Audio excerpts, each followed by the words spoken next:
Avant le début lundi de la 71e Assemblée mondiale de la santé, le chef de la Commission nationale de la santé de Chine, Ma Xiaowei, s'est exprimé lors d'une conférence de presse.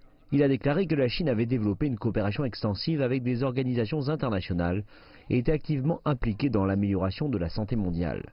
Lors de l'Assemblée, il a déclaré que la délégation chinoise co-organiserait en partenariat avec le Sri Lanka et le Myanmar un événement en marge intitulé « Éradiquer la malaria ». Ma Xiaowei a également fait référence à la participation à l'Assemblée de la région de Taïwan et précisé qu'entre 2009 et 2016, la région avait participé à 8 réunions de l'Assemblée mondiale de la santé en tant qu'observateur. Il s'agit d'un arrangement spécial lié à la coordination transdétroit sur la base du consensus de 1992, en vertu duquel les deux parties adhèrent au principe d'une seule Chine. Le principe d'une seule Chine est un consensus général de la communauté internationale. La résolution 2758 des Nations Unies et la résolution 25.1 de l'Assemblée nationale de la santé ont identifié le principe d'une seule Chine qui offre une base légale à l'Assemblée pour exprimer à Taïwan le point en question. Alors que les autorités du Parti progressiste démocrate de Taïwan ont échoué à reconnaître le consensus de 1992, le fondement politique de la participation de la région de Taïwan à l'AMS a été détruit.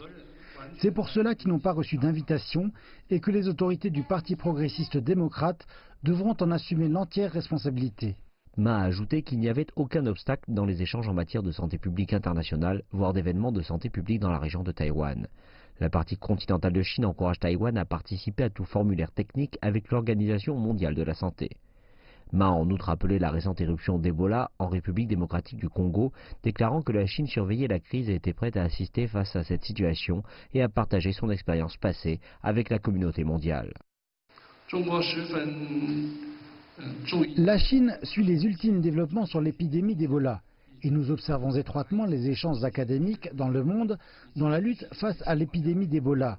Nous sommes prêts à partager notre expérience de 2014 lors de l'épidémie d'Ebola. Ainsi, la délégation chinoise prendra part à l'événement concernant l'épidémie d'Ebola en République démocratique du Congo. En 2014, 1200 professionnels de la santé et experts en santé publique de Chine se sont rendus en Afrique pour assister lors de l'épidémie d'Ebola. Ma a déclaré qu'en tant que plus grand pays en voie de développement au monde, la Chine a prouvé son expérience sur de multiples fronts en lien avec la gouvernance sanitaire. Depuis 1963, la Chine a dépêché des équipes médicales dans 69 pays en voie de développement, envoyant plus de 250 000 professionnels de la santé et traité 280 millions de patients. Il a ajouté qu'en même temps que sa coopération avec des instituts de recherche en Afrique, la Chine a lancé des projets conjoints pour s'adapter à l'usage en Afrique dans la prévention et le contrôle de la malaria et de la schistosomiase.